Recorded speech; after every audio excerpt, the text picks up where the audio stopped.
नमस्कार साथियों, मैं राजिका अग्रवाल स्वागत करती हूं आप सभी का राजस्थान एग्जाम बाय मिशन ज्ञान पर। देखिए, जैसा कि आप सभी के लिए मिशन ज्ञान लेकर आ रहा है 15 अगस्त से सीईटी का नया बैच, जिसमें हम कवर करने वाले हैं पूरा सीईटी का सिलेबस, साथ के साथ प्रैक्टिस क्वेश्चन और आपका रिवीजन भी। तो कुछ जो लास्ट दिनों की तैयारी है, अंतिम 40 दिनों की, वो कैसे आपको यहाँ पर करनी है मिशन ज्ञान के साथ, वो सब हम आपको रेगुलर तौर पर बता ही रहे हैं। आज की इस वीडियो के अंदर मैं आपसे बात करने वाली हूँ कि सीईटी में जो साइंस आती है उसका सिलेबस क्या रहता है, किस टाइप के क्वेश्चन एग्जाम के अंदर आते हैं और कैसे आपको कम टाइम में ये साइंस के क्वेश्चन को अटेम्प्ट करना है। ठीक है, सबसे पहले बात करते हैं साइंस का सिलेबस क्या है सीईटी के अंतर्गत। देखो, साइंस में आपके chemistry, physics, environmental science, information technology, आपके डिफेंस टेक्नोलॉजी, इन सब से क्वेश्चन आते हैं। एक ही के क्वेश्चन आए लेकिन क्वेश्चन आता ही है, तो छोड़ना तो कुछ भी नहीं है।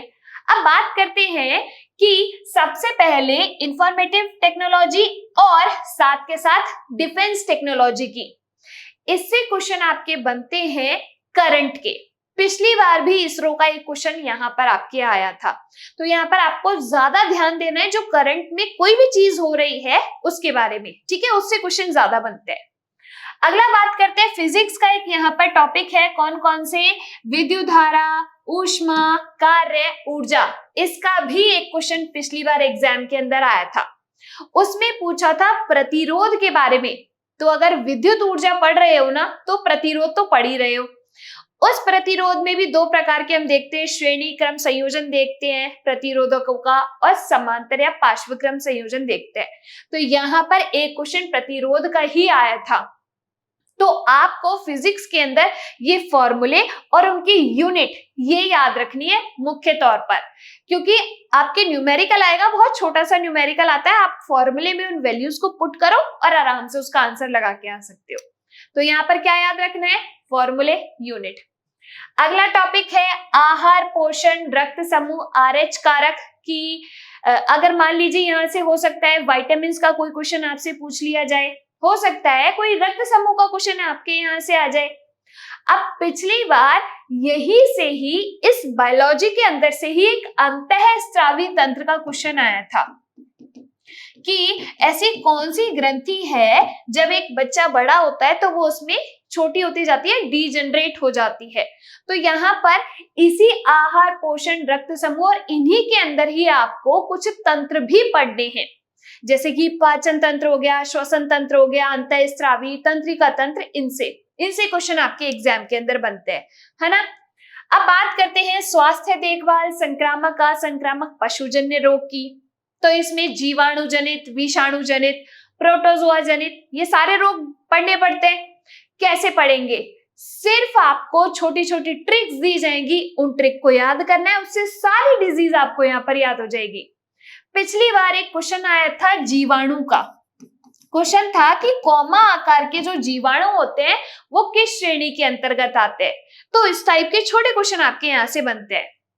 अगला है पर्यावरणीय व पारिस्थितिकीय परिवर्तन में इनके प्रभाव, जैसे कि हरित गृह प्रभाव हो गया, ओजोन डिप्लीशन हो गया, फॉग कैसे बनता है, इसके बारे में हो गया। पिछली बार ओजोन डिप्लीशन का क्वेश्चन आया था पर्यावरणीय प्रभाव के अंदर से, है ना। तो यहाँ पर ये सारे प्रभाव आपको देखने हैं।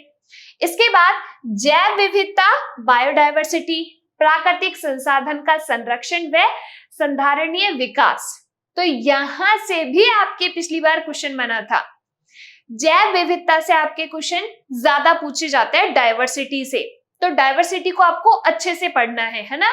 पिछली बार भी पूछा गया था कि जैव विविधता के संदर्भ में कौन सा कथन सत्य है ना। तो ऐसे क्वेश्चन आपके आते हैं डायवर्सिटी के। जंतुओं व पादपों का आर्थिक महत्व, ऐसे कौन से जंतु है या पादप है जिनको हम अपने आर्थिक महत्व के लिए उपयोग में लेते हैं। कृषि विज्ञान, उद्यान विज्ञान, वानिकी, पशुपालन राजस्थान के विशेष संदर्भ में पढ़नी है। ठीक है, और राजस्थान के विशेष संदर्भ में आपको पढ़नी है विज्ञान व प्रौद्योगिकी विकास, क्या क्या टेक्नोलॉजी राजस्थान के अंदर डेवलप हुई है ना। तो ये चीजें आपको यहाँ पर देखनी है। और अंतिम जो 2 टॉपिक है, भौतिक रासायनिक परिवर्तन, एसिड बेस सॉल्ट, ये जो है आपके केमिस्ट्री के हैं, है ना। तो पिछली बार एक क्वेश्चन बना था केमिस्ट्री के अंदर, इन्हीं से ही आपसे कैसे क्वेश्चन पूछे जाते हैं, जो ब्लीचिंग पाउडर है, सोडियम हाइड्रोक्साइड है, इनके फॉर्मूले और इनका उपयोग क्या है। तो यहां पर आपको मुख्य तौर से इनके उपयोग और उनके फॉर्मूले ये याद रखने हैं। एक साइड आपको नाम दे दिया जाएगा, एक साइड उपयोग दे दिया जाएगा, कह दिया जाएगा इनका मिलान कीजिए, या हो सकता है आपसे फॉर्मूला पूछ लिया जाए, या किसी का इंडिविजुअल उपयोग ही पूछ लिया जाए। तो ऐसे क्वेश्चन इन 2 टॉपिक से आपके यहाँ पर बनते हैं। तो ये तो बात हो गई किसकी, यहाँ पर पूरे सिलेबस की। अब बात करते हैं कि किस तरीके से हमें इन टॉपिक्स को तैयार करना है, क्या स्ट्रेटेजी आपकी होनी चाहिए।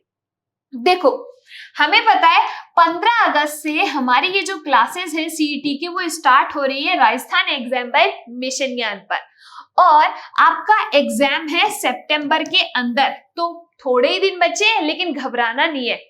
मिशन ज्ञान पहले जैसे आपके साथ था, अभी भी वैसे ही आपके साथ है। इन सारी क्लासेस में आपको सारे टॉपिक, सारी सब्जेक्ट कवर करवाई जाएंगी। साइंस को कैसे कवर करना है, जितने भी आपके टॉपिक्स हैं उनमें कुछ ना कुछ ट्रिक्स होती हैं जिनको आपको बना के रखना है और जिनको याद रखना है। डिजीज की बात करें, ट्रिक से आपको याद रखनी है। विटामिन की बात करें, ट्रिक से आपको याद रखनी है। कुछ जो बुलेट पॉइंट्स है ना, वो आपको यहाँ पर नोट डाउन करने हैं, है ना। और जितने ज्यादा हो सके उतने ज्यादा हमें क्वेश्चन प्रैक्टिस करनी है। क्या क्वेश्चन प्रैक्टिस ज्यादा से ज्यादा करनी है, क्योंकि अब पिछली साल जो पेपर हुआ था वो तो हमने देख ही लिया कि हाँ ये साइंस के क्वेश्चन बने हैं। तो साइंस को हमें अटेम्प्ट करने के लिए सारी क्या याद होनी चाहिए, सारी ट्रिक्स पता होनी चाहिए, सारे टॉपिक्स पता होने चाहिए। हर एक टॉपिक से आपने देखा एक एक क्वेश्चन बन के आया है, तो कोई भी टॉपिक हम छोड़ नहीं सकते। तैयारी आप लोग मिशन ज्ञान के साथ कीजिए पूरे तरीके से। हम बढ़िया तरीके से इन लास्ट दिनों के अंदर सारी चीजें अच्छे तरीके से पढ़ेंगे। तो तैयार रहिएगा 15 अगस्त से राजस्थान एग्जाम बाय मिशन ज्ञान के साथ। धन्यवाद।